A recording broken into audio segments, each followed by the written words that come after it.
اور بینجامن نیتن یاہو نے بھی کچھ ملاقاتیں کی ہیں.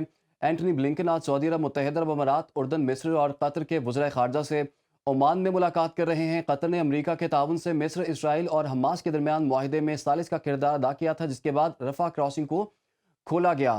اس کے ساتھ ساتھ ایفرٹس بھی کی جا رہی ہیں اور کوشش کی جا رہی ہے جنگ بندی ہو جائے.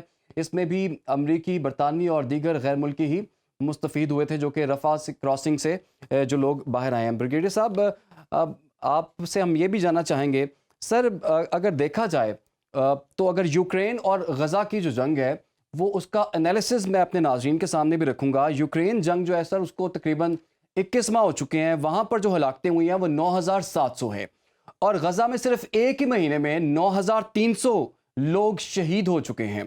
اس کا ایک تو کمپیرزن بھی دیکھیے.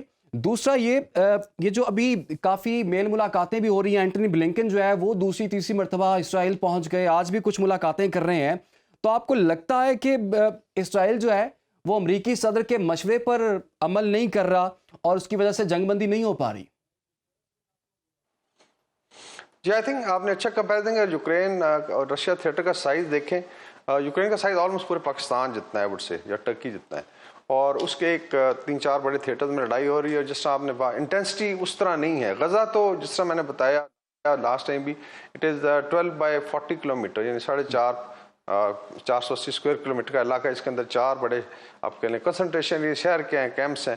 اور اس کے اوپر جو ہے ابھی آج کی فگر آئی تھنک صبح انہوں نے بھی کوٹ کی 18,000 ٹن سے زیادہ گولہ بارود. اٹ مینس کہ ابھی ہیروشیما کو کراس کر کے آپ شاید ہیروشیما ناگاساکی کمبائن کی طرح اتنا آرڈننس ڈلیور، اور اسٹل ابھی فائرنگ ہو رہی ہے.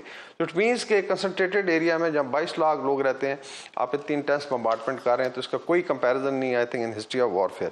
ابھی آ جاتے ہیں جو ڈپلومیٹک ایفرٹس ہیں، اس کی میرے حساب میں 2 ریزنز ہو سکتی ہیں. نمبر 1، دے ہیو ریئلائز کہ اسرائیل نے جو آبجیکٹیو اچیو کرنے تھے ملیٹریلی وہ نہیں کر سکا، اور ان کی لاسز بھی ہو رہے ہیں، کیونکہ گراؤنڈ فورسز کا بھی ایشو وہی ہے کہ اسرائیل کے پاس 100% ریگولر آرمی نہیں ہے. یہ کنسکرپٹس ہوتے ہیں یا آن کال سولجرز ہوتے ہیں.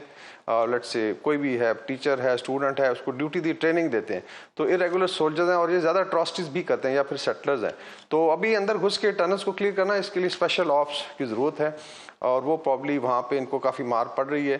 دا وے حماس ہیز رسپونڈیڈ، اور جس طرح حزب اللہ نے ان کو انگیج کیا ہوا ہے، آئی تھنک ایک یہ بھی ریزن ہے کہ شاید ان کو نظر آ رہا ہے کہ اگر آگے چلتے ہیں تو بہت زیادہ کیجولٹیز ہوں گی.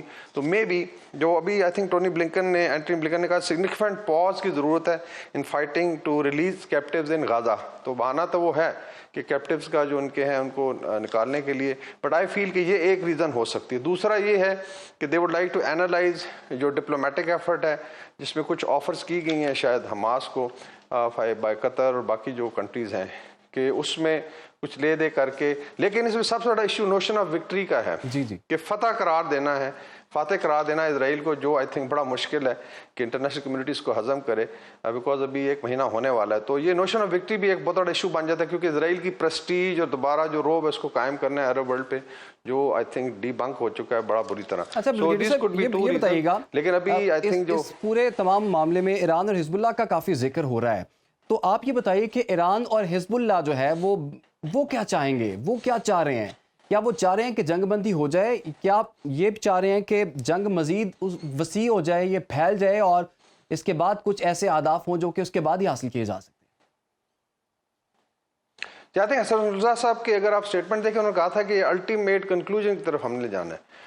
سو whatever participation, declaration of war اگر آپ کہہ رہے ہیں فارملی کیا، لیکن انگیج تو ہیں. اور یہ سائڈ کی ابھی ہم نے حل کی طرف جانا ہے، تو اس مین کہ ایک میکسیملسٹ آپ کہہ لیں مشن ہے، اور اس کے اندر ڈیفینیٹلی کوآرڈینیشن ہے. پھر آپ کے گروپس ہیں، لائک ہم مینشن کرتے رہے ہیں، کتائب حزب اللہ عراق میں، اور پھر ساؤتھ میں انصار اللہ ہے. سو یہ ایکسس آف ریزسٹنس کہلاتا ہے. کوئی اس کو مانے نہ مانے، پورے یورپ میں، ویسٹ میں یہ بات کی جاتی ہے، اور شاید ان کی کوآرڈینیشن بھی ہے. سو موسٹ پرابلی وہ سمجھتے ہیں کہ دس از دی ٹائم کہ آپ ڈسپائٹ لاسز، ڈسپائٹ جتنی شہادتیں ہوئی ہیں، ڈسٹرکشن ہوئی ہے، کہ it can be moved to a political objective of achieving at least a compromised Palestinian state with Al-Quds al-Sharif as its capital. تو وہ اس طرف بیسیکلی بھی ایک پوزیشن ہے. اسرائیل کہتا ہے کہ ہم اس کو سمیش کرنا چاہتے ہیں، کوئی سرنڈر نہیں، بیکاز اگر یہاں پہ ختم ہوتی ہے لڑائی اور اسٹیٹس کو آ جاتا ہے، اس کا مطلب اسرائیل ہیز لاسٹ دا وار، اور نوشن آف وکٹری پورا نہیں ہوتا، جو آئی تھنک بہت بڑا پریسٹیج پوائنٹ ہوگا. سو اس کے اندر ڈپلومیسی بھی ہے اور ملٹری ایفرٹ بھی ہے، اور آئی فیل کہ شاید اگر جس طرح اسرائیل بچ ہی نہیں کر رہا تو وار ایکسپینڈ کرے گی. آپ کے خیال میں وار ایکسپینڈ کرے گی؟ اچھا سر، دو ریاستی حل کے متعلق بڑے لوگ کہہ رہے ہیں کہ جی دو ریاستی حل ہی واقعی اس کا حل ہے. آپ کے خیال میں کیا واقعی یہ جو ہے سلوشن یہ دو ریاستی حل ہی ہے، یا پھر آپ کو نظر آ رہا ہے کہ فلسطینی اور اسرائیلی ان کی دونوں کی جو نسلیں ہیں وہ آئندہ بھی لڑتی رہیں گی ایسی؟ اس میں ہسٹوریکلی تو ایسے ہی ہے کہ اس میں کانفلکٹ رہا ہے، لیکن جیسے اس دن ذکر ہوا کہ اس میں 3 بڑی جنگیں ہو چکی ہیں. 48 کی لڑائی ہے، 67 73 میں عرب کنٹریز انوالو تھے، پھر فلسطینیوں نے خود لڑا ہے. ٹو اسٹیٹ سولوشن کا مطلب یہ ہے کہ پیسفلی ایگزسٹ کریں. ابھی اسرائیل کا اصل ایشو یہ ہے کہ انہوں نے ایک پرسیپشن بنائی کہ اگر یہ اسٹیٹ انڈیپینڈنٹ ہوئے تو ان کا اپنا اسٹرکچر ہے، فوج ہوتی ہے، تو پھر ہمیں اور مسائل ہوں گے. حالانکہ آئی تھنک جس طرح ایون ابراہیم اکارڈ میں یہ چیز رکھی گئی تھی، اگر پیسفلی سیٹل ہو جاتا ہے تو یو کین کو ایگزسٹ. پہلے اگر آٹومن ٹائم پہ دیکھیں جب فلسطین تھا تو یہاں یہودیوں کو بیسیکلی تنگ نہیں کیا گیا. ہسٹری آپ دیکھ لیں، سب سے زیادہ پروسیکیوشن یورپ نے کی ہے، ان کی امریکہ میں ہوئی ہے، ان کی even some of the Russian states. Islamic جب بھی کنٹرول رہا ہے اس علاقے کا، ان کی پروسیکیوشن نہیں. They were very comfortable in Ottoman empire. اس سے پہلے حضرت عمر کے ٹائم سے لیکھیں آپ کے، ان کا ایک گورننٹ تھا ان کے ساتھ، اور انہوں نے بڑا انشور کیا تھا کہ ان کے سیناگوگز، ان کے لیٹس سے جو ٹیمپلز ہیں یا چرچز ہیں کرسچن کے، ان کو ٹچ نہیں کیا جائے گا. سو آئی تھنک یہ بھی ایک فیکٹ ہے کہ سب سے زیادہ سویڈن جیسی جگہ، سوئٹزرلینڈ جیسی جگہ سے نکالا گیا تھا.